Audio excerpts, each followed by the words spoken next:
night. The darkness in this abandoned amusement park was always thick, inky black, a blackness that even the rare moonlight struggled to penetrate. I, a middle-aged man trying to scrape by, had taken a temporary job as a security guard for this place. During the day, it was just a desolate ruin, the rusty Ferris wheel frames stretched like skeletal remains against the bleak, gray sky, the dilapidated game booths with their peeling paint forming grotesque shapes that resembled demonic grins. Dust coated everything in a grim gray film, and a silence so profound it was unnerving hung in the air. But when the sun dipped below the horizon, when darkness swallowed every form, the park seemed to come alive in a sinister way. The wind whistled through the empty iron framework of the roller coaster, creating mournful, wailing sounds that resembled the cries of trapped souls. The rotting wooden doors of the stalls creaked and knocked gently against each other, producing a steady, monotonous clicking sound that was deeply unsettling. On the first night, I only heard the wind and the groaning of the old, rusted machinery as it was buffeted by the gusts. I told myself that strange sounds were to be expected in a place that had been abandoned for so long. But on the second night, as I sat in the rickety guard shack, the weak beam of my flashlight casting shaky patterns on the damp walls, I began to hear whispers.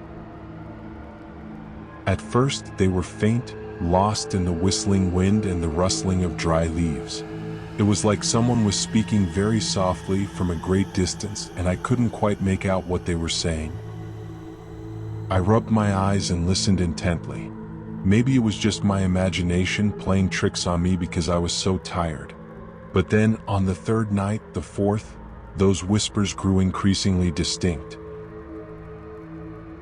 They were no longer lost in the background noise. They echoed very close, right beside my ear, even though there wasn't a soul around. They called my name, the name only my closest loved ones used.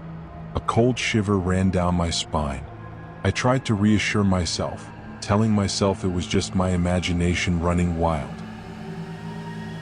But it wasn't. These whispers were deliberate. They pleaded with me, "Come play with us, come play with us." The voices were sometimes shrill, sometimes hoarse, and sometimes like the whimpering of a child, but all carried an eerie, spine-chilling undertone. They seemed to come from everywhere, from the thick darkness behind the stalls, from the overgrown bushes, and sometimes I even felt like they were emanating from the towering Ferris wheel itself, where the rusted seats swayed gently in the breeze as if beckoning me. Each night the fear inside me grew. I started to feel uneasy even during the daylight hours. This park, seemingly harmless during the day, now loomed in my mind like a gaping black maw, ready to swallow me whole at any moment. I tried to find a logical explanation, but the more I thought, the more I felt that something was wrong, something beyond my understanding. Tonight, the moonlight was completely obscured by thick black clouds. Darkness enveloped everything, heavy and oppressive. The whispers began again. They called my name, begging me to come play, with an urgency I hadn't heard before. A strange compulsion stirred within me. I couldn't take it anymore. I had to know the source of these sounds. I gripped my flashlight tightly, its weak beam trembling as it illuminated my path. The sound of my footsteps echoed in the stillness, unnervingly loud. I ventured deeper into the park, heading towards the area where the whispers seemed to be coming from most clearly. My heart pounded in my chest, and a cold sweat broke out on my forehead. I followed a leaf-strewn path, passing the derelict game booths. The distorted mannequins with their empty eyes seemed to watch me from the shadows. The smell of mildew, rust, and an indescribable metallic stench filled the air, making me feel sick to my stomach. Finally, I stopped before a large stall that must have once housed some kind of thrill ride. The rotting wooden door hung slightly ajar, creaking softly in the wind. The whispers emanated from within, clearer than ever. They called my name, their tone filled with anticipation. With a deep breath, I pushed the door slightly ajar. My flashlight's weak beam shone inside. Thick darkness clung to everything. But then, as the light swept across a corner of the room, I saw a figure, an indistinct figure slowly advancing towards me. I opened my mouth to call out, but the sound caught in my throat. In the impenetrable darkness, even though I couldn't see clearly, I could still feel an unseen gaze fixed on me, a silent yet obsessive scrutiny that seeped through every crack in the night. It was that feeling of being seen through that compelled me to turn and flee. I don't remember how I ran back. I didn't even notice when I dropped my flashlight. I only remember the moment the rickety wooden door of the guard shack burst open, and I stumbled inside, gasping for breath, my whole body frozen with fear. But the safety I sought seemed to be just an illusion. Even with the door bolted shut, I could still hear the whispers. They echoed very close to my ear, as if someone was standing right behind me, whispering eerie words that I couldn't understand. The next night, the terror was still too great. I would never dare to return to that damned park again. But those sounds kept echoing in my mind every time I tried to sleep. Every time I closed my eyes, I dreamed of that place, faceless figures floating in the darkness, chilling laughter echoing from the void, and the rusty Ferris wheel, embodying all that was irrational, still slowly revolved under the pale moonlight, as if it had never stopped, as if it itself was the heartbeat of the illusion, never ending.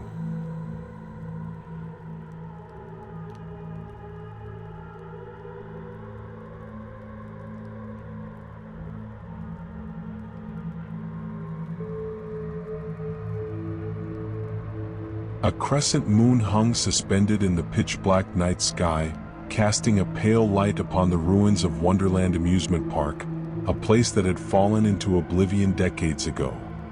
For young friends, Alex, Ben, Sarah, and Chris crept through the rusty iron gates, the screeching of the hinges echoing in the eerie silence. They, the faces behind the YouTube channel Urban Legends Explored, were searching for a unique piece of horror footage. "This is definitely going to boost our views," Ben whispered, the camera in his hand already poised to record. Alex, the group leader, cautiously shone his flashlight ahead. The dilapidated structures loomed in the dim light, their bizarre shapes rising like phantoms. The wind whistled through the broken window frames, creating chilling, howling sounds. The smell of mildew, rotting wood, and something vaguely wild hung in the air. "This is creepy," Sarah said hesitantly, clutching Chris's arm. Venturing deeper inside, they unexpectedly discovered a roller coaster that was still intact. The tracks snaked like giant pythons, lying still beneath the moonlight. Strangely, when Ben accidentally touched the control panel, a faint green light flickered to life. "No way!" Chris exclaimed in astonishment. "Is the power still on?" Curiosity surged within them. The idea of a one-of-a-kind video was incredibly tempting. After a brief discussion, they decided to climb aboard. The four of them settled into the seats, which were coated in the dust of time, feeling a mixture of excitement and unease. Ben pressed the start button. At first, nothing happened, then a dry click echoed and the train began to move. Slowly at first, then faster and faster. It sped along the tracks, tearing through the silent night. As the train reached the crest of the first hill, the surroundings began to change in a bizarre way. The crumbling buildings gradually disappeared, replaced by booths ablaze with neon lights. The sounds of cheerful chatter and the vibrant pop music of the 1980s drifted from somewhere. Wonderland, once a desolate ruin, suddenly sprang to life like a dream. "What the hell is going on?" Alex stammered, looking around in horror. Crowds of people appeared, jostling each other on the pathways and in front of the game stalls. They wore the brightly colored clothing of the 80s, their hair was big, and they sported wide smiles. But as the roller coaster plunged down the hill, racing past those faces, the four friends noticed a terrifying detail. None of the people in the crowd had faces. Where their eyes, noses, and mouths should have been, there was only a smooth, featureless void. A cold dread washed over them. The cheerful chatter suddenly became grating, the upbeat pop music sounding like eerie mockery. The neon lights flickered erratically, casting bizarre, elongated shadows that writhed like lurking monsters. The roller coaster continued its frantic journey, taking them through surreal scenes.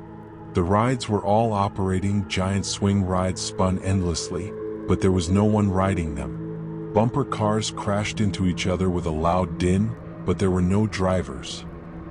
Suddenly, the train screeched to a halt at the starting platform. The surroundings slowly transformed again, returning to the desolate, crumbling landscape of the present-day wonderland.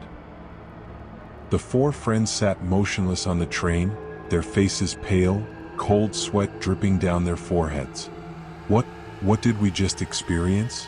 Sarah asked, her voice trembling. No one had an answer. They got off the train, walking heavily in the darkness. It felt like they had just woken from a terrifying nightmare. They tried to calm themselves, telling each other it was just a trick of the light, a collective hallucination.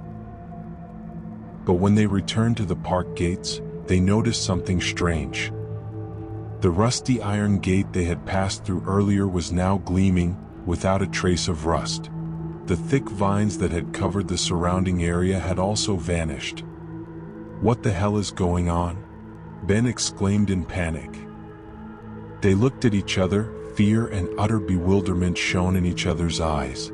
Had they truly traveled back in time, or was it all just a dream? And who were those faceless people?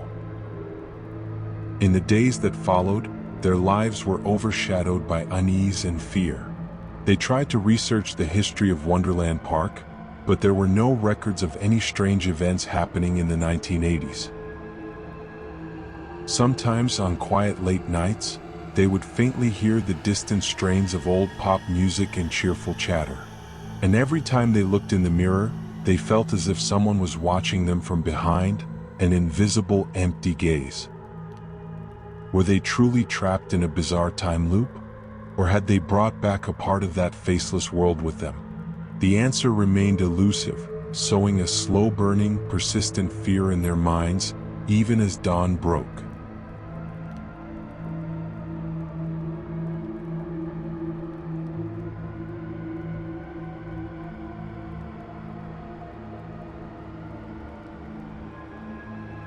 June.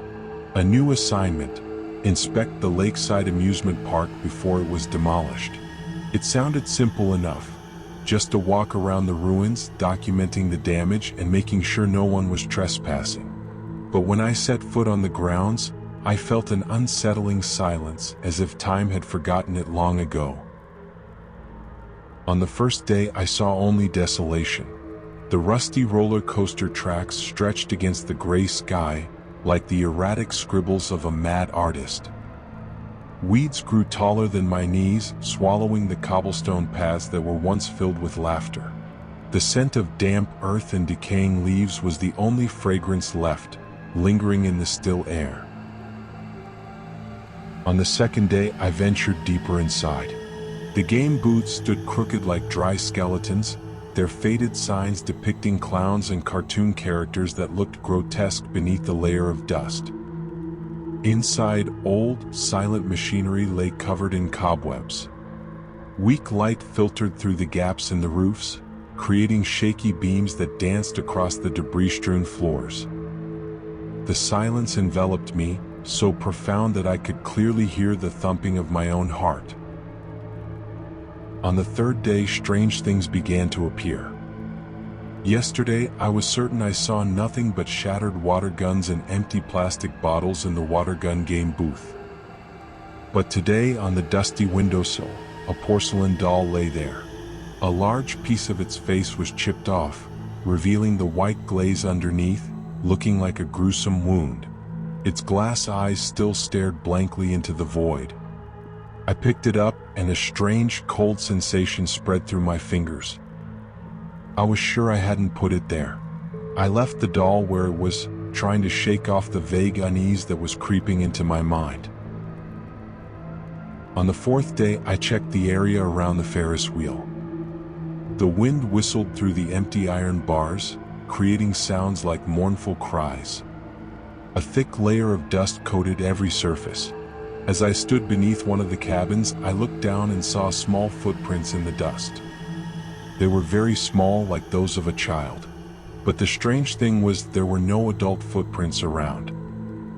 I followed the tracks, and they led to one of the abandoned game booths before abruptly disappearing. A cold draft ran down my spine.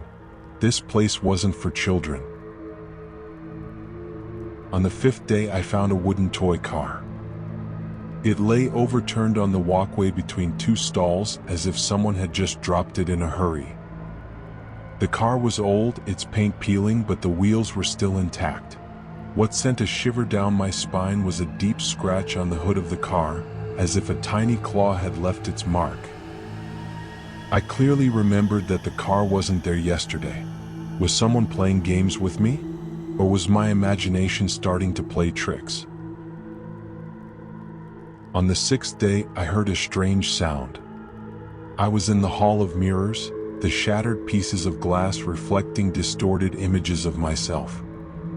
Suddenly, I heard a long, dragging sound as if something was being pulled across the floor. The sound came from the other side of the room, where darkness prevailed. I held my breath and listened intently, my heart pounding in my chest. The sound stopped, then started again, each time closer. I gripped my flashlight tightly, ready for anything that might happen. But when I shone the light into the dark corner, there was nothing there. Only broken pieces of mirror scattered across the floor. On the seventh day, I couldn't shake off that moment. As I was documenting the condition of a souvenir shop, I heard laughter. A giggle, very soft, very close, right behind me. It was high-pitched and full of glee, like a child playing a prank. I spun around, startled, but there was no one there. Only old stuffed animals with lifeless button eyes stared back at me. I stood frozen, feeling like thousands of ants were crawling on my skin. The laughter came again, this time clearer, as if it were mocking me. I hurriedly left the stall, running quickly out of the area, not daring to look back. On the eighth day, I couldn't sleep at all last night. That laughter kept echoing in my head. Today, everything seemed worse. I constantly felt like someone was watching me. Every time I turned around, there was no one there, but the feeling wouldn't go away. I also found more strange toys appearing in places they shouldn't be. A small drum lay in the middle of a wide walkway. A clown puppet dangled from a dry tree branch. The atmosphere felt heavier and gloomier than ever. On the ninth day, I think I saw something. I was in the Hall of Mirrors, trying to find my way out. For a moment, as my flashlight beam swept across a broken mirror, I caught a glimpse of a small figure standing behind me. It was very fast, just a blink, but I'm sure I saw it. A shadowy, small figure like a child. I whipped around, but all I saw were the shattered mirrors reflecting my own image. But I knew, I was sure I saw something. On the 10th day,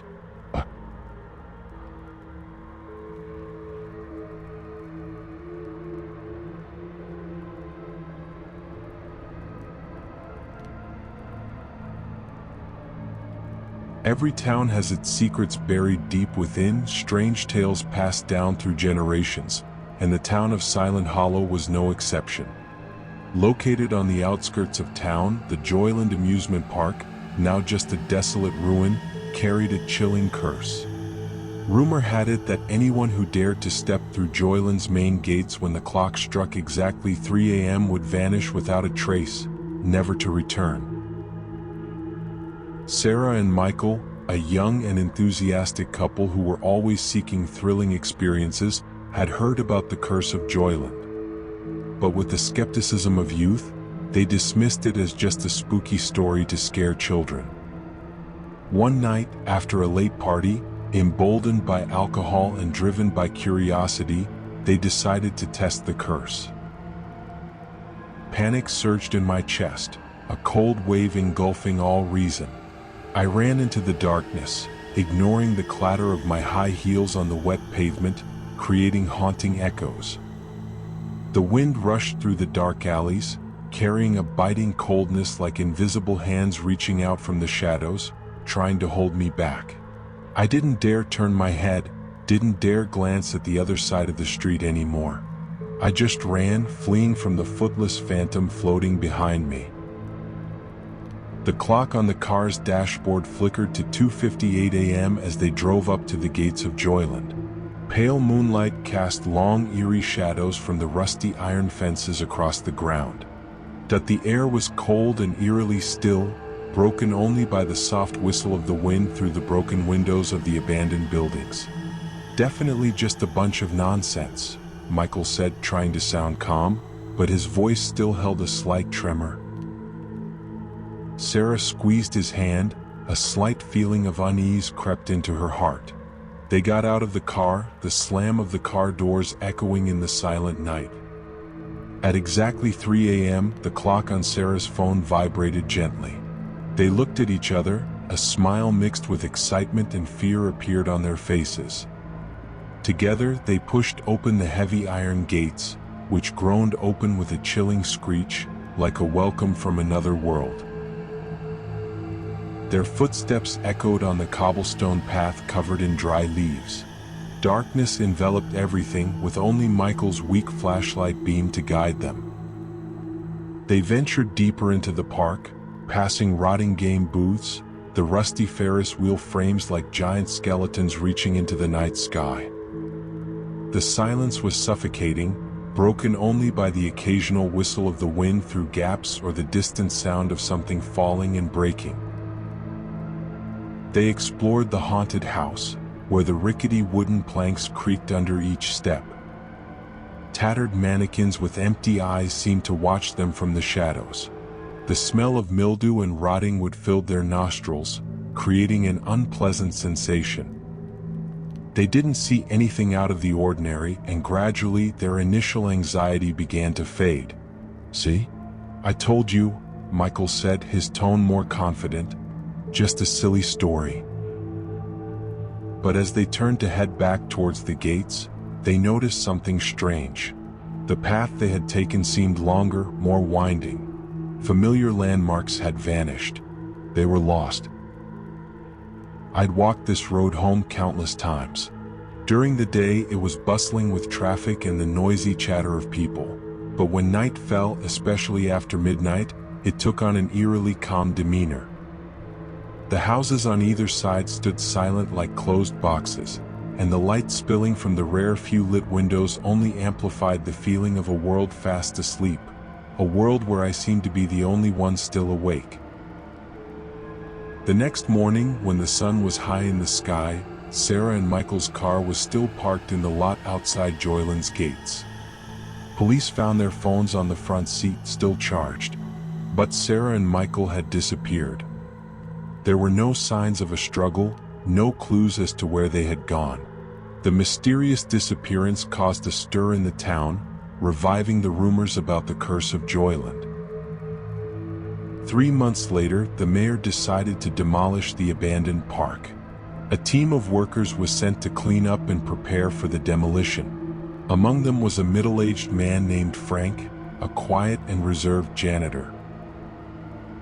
One morning, as Frank was working in the dark and damp haunted house, his flashlight beam gently fell on a corner of the room. He stopped abruptly, his heart pounding in his chest.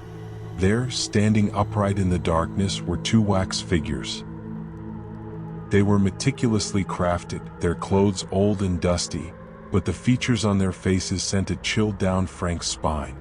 They looked eerily familiar.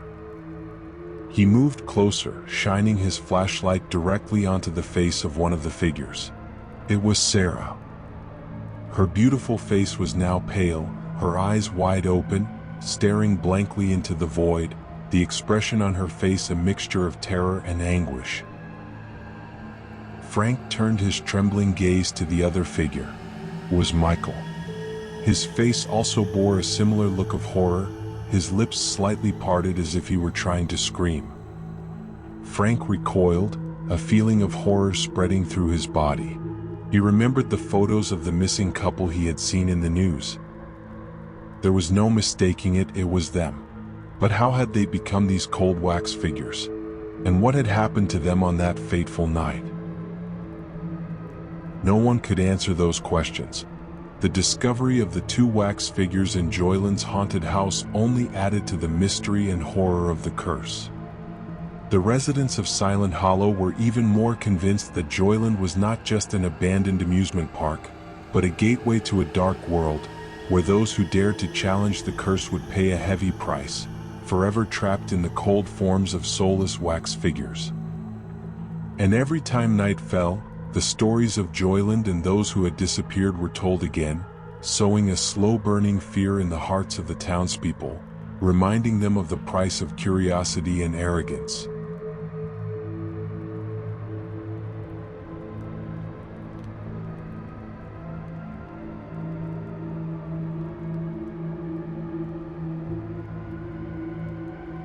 Neon lights flashed in a kaleidoscope of colors, reflecting off the garishly painted buildings of the amusement park. The cheerful music of a carousel echoed through the air, mingling with the lively chatter of those around me. But something wasn't right. I didn't remember how I had gotten here. In fact, I couldn't recall anything before this moment. The park looked old, bearing the distinct hallmarks of previous decades. Vintage cars were parked along the cobblestone paths, and the game booths offered outdated prizes. People were dressed in the styles of a bygone era, but they didn't seem to notice. They laughed, they talked, they played games, all with a natural, joyful air. But I felt a strange sense of displacement, as if I were a discordant note in a harmonious melody. I decided to leave. I followed the main path, heading towards the gate that I vaguely felt should be there. But no matter how long I walked, the same familiar sights kept appearing. I saw the brightly pink cotton candy stand again, and I heard the laughter of a group of teenagers playing ring toss. Finally, I realized I had returned to my starting point, right in front of the arched gate adorned with flashing light bulbs. I tried again. This time I took a different path, a narrow one leading into a dark garden. But then I found myself standing before the familiar arched gate once more. A cold dread began to spread through me. Something very strange was happening. I started observing the people around me more closely. They laughed, they talked, but they seemed to be repeating the exact same actions and words. A man with sideburns was trying to win a giant teddy bear at the ball toss booth. He failed, shook his head with a laugh, and then continued throwing, exactly as he had 5 minutes earlier. A little girl in a blue flared dress was asking her mother to buy her an ice cream. The girl cried, the mother comforted her, and then they walked towards the ice cream stand, repeating the exact same words and actions as before. Fear began to gnaw at my mind. Where was I?